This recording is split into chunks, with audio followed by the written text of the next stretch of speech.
আমরা প্রতিদিনই যে গাড়ি, বাইক, জেনারেটর বা ফ্যান ব্যবহার করি, সব কিছুই চলে একটি জিনিসের উপর ভিত্তি করে, আর সেটি হচ্ছে ইঞ্জিন বা মেশিন।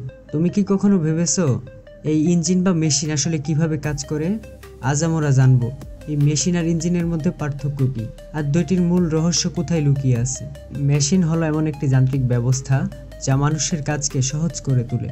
সহজভাবে বলতে গেলে মেশিন শক্তিকে ব্যবহারযোগ্য রূপে পরিবর্তন করে কাজ সম্পন্ন করে, যেমন পাখা, washing machine, lathe machine, motor ইত্যাদি।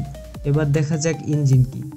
ইঞ্জিন হলো এমন একটি বিশেষ মেশিন যা জ্বালানির মধ্যে থাকা রাসায়নিক শক্তিকে যান্ত্রিক শক্তিতে রূপান্তর করে। অর্থাৎ ইঞ্জিনের কাজ হচ্ছে এনার্জি কনভার্সন, ফুয়েল থেকে মোশন তৈরি করা।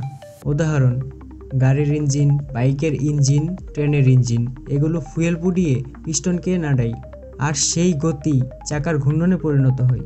অর্থাৎ তাহলে বোঝা গেল সব ইঞ্জিনই মেশিন, কিন্তু সব মেশিনই ইঞ্জিন নয়।